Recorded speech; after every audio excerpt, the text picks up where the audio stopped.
Karate black belt তেওঁ তোমালোকক এমাহৰ বাবে এটলিষ্ট এমাহত ইমানখিনি দিয়াটো শিকোৱাটো অলপ টান, গতিকে বেছিক টেকনিকখিনি তোমালোকক দিব, যাতে সেই বেছিক টেকনিকবোৰ যদি কেতিয়াবা বিপদৰ সন্মুখীন হ'বলগীয়া হয় তোমালোকে যদি হাত সাৰি তাৰ পৰা আহিব পাৰা, মই তাৰে কামনা কৰোঁ। আৰু লগতে ভৱিষ্যতত যেতিয়া কেতিয়াও কোনো বিপদৰ সন্মুখীন হ'বলগীয়া হয়ও তেতিয়া এনেকুৱা ধৰণৰ টেকনিকবোৰ যাতে ইউজ কৰি নিজক তাৰ পৰা হাত সাৰি আহিব পাৰে, মই তাৰে কামনা কৰিছোঁ। আমি আজিৰ যোৱাবাৰ অনিল দাস ডাঙৰীয়াৰ কিবা অলপ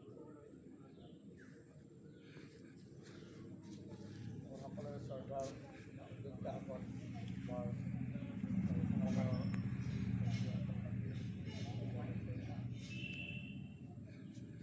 আপোনালোকে বিভিন্ন প্ৰচাৰ মাধ্যমত দেখি থাকে, বহুতে চোখ আমাৰ মহিলাসকলক টাৰ্গেট কৰি লয় আৰু ভাৰতবৰ্ষৰ মহিলাৰ স্থান চবতে সুকীয়া।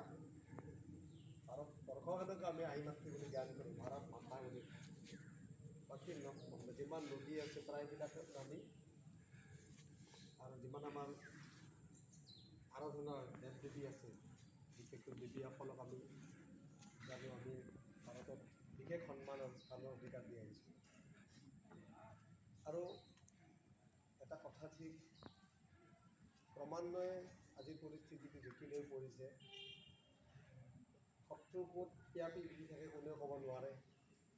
কিছুমান উদ্দেশ্য প্ৰণোদিত শত্ৰুও আমাৰ মাজতে টিফিন বিলাই থাকে। তাৰ কাম কি যে আমাৰ যিবিলাক অগ্নি আছে সেইসকলক ডিষ্টাৰ্ব কৰা, বিভিন্ন ধৰণে আক্ৰান্ত কৰা, আমাৰ সময় সুবিধা পালে যিকোনো পৰ্যায়ত তেখেতসকলে গুচি যায়। গতিকে আমি আমাৰ আত্মৰক্ষাৰ কাৰণে আমি আমাৰ শৰীৰটো ডেইলি যদি 1 ঘণ্টা আমি শৰীৰটোক দিওঁ, বিভিন্ন ধৰণে ব্যায়াম কৰা, স্বাস্থ্যৰো ভাল স্বাস্থ্য হ'ব আৰু আমাৰ মনোবলটো বাঢ়িব।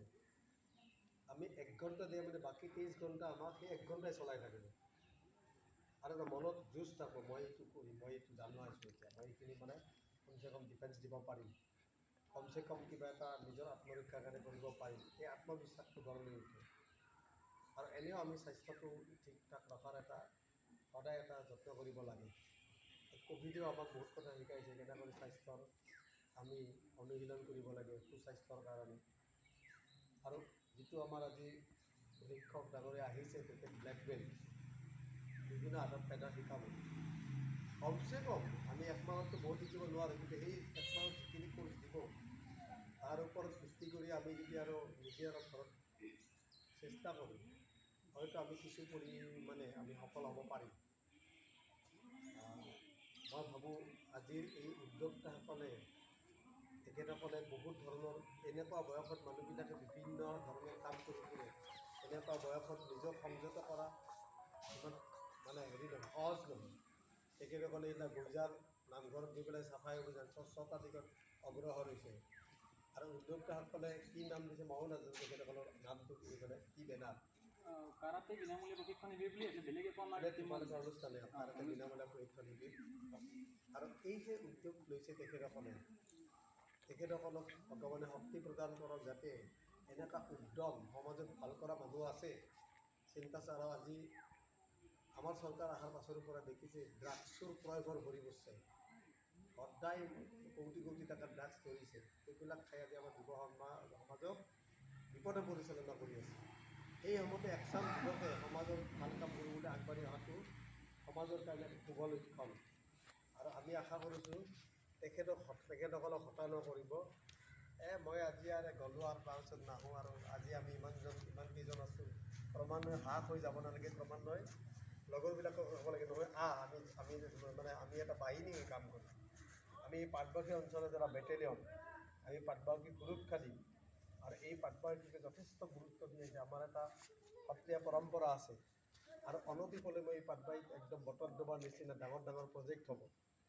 গতিকে এই পাটবাউসীক আমি উজ্বলাই তুলিম। পাটবাউসীক বেলেগ ক'ব লাগিব যে পাটবাউসীৰ মহিলাখিনি খুব উদ্যম থকা মহিলা, সাহসী মহিলা।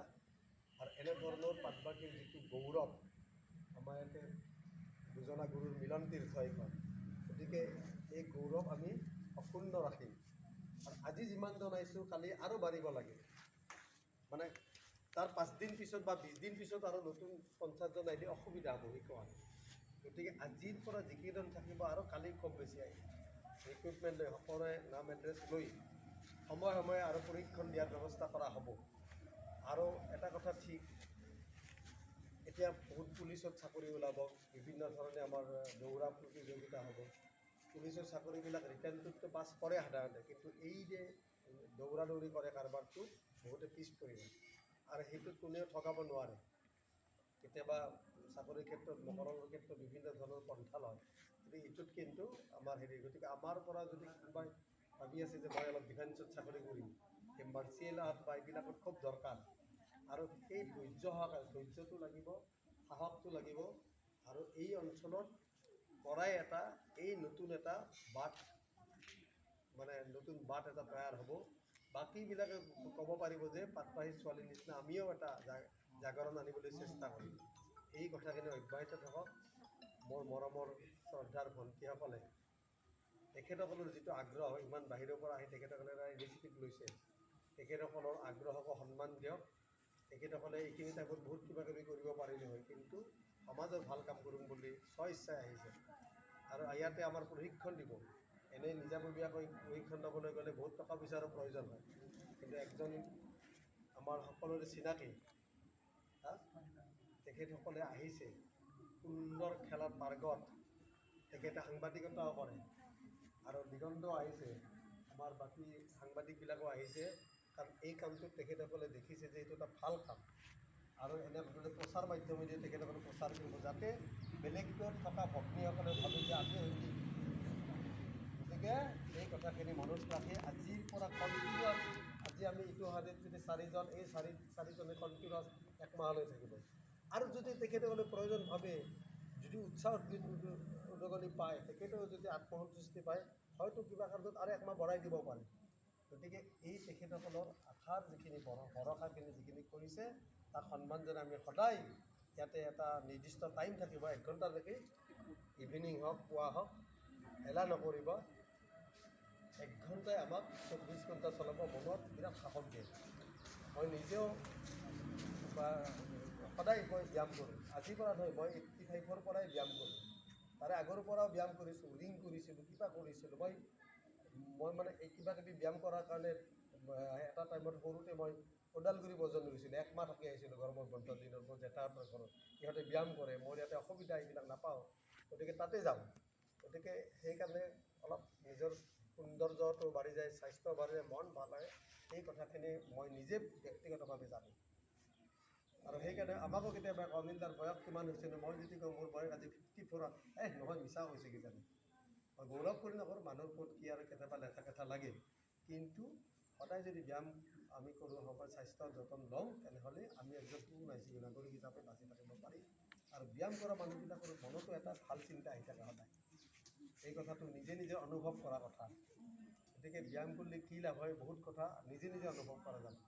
আশা কৰোঁ এই যিটো প্ৰচেষ্টা তেখেতসকলৰ, সেইটো সফল হ'বই। আৰু আমি সকলোৱে মিলি ইয়াক আৰু অধিক সফল কৰিবলৈ চেষ্টা কৰিম। এইখিনি কৈ মই মোৰ বক্তব্য সামৰণি মাৰিম। এইবাৰ আমাৰ ছাৰ দিলীপ বৰা ডাঙৰীয়া দুআষাৰ ক'বলৈ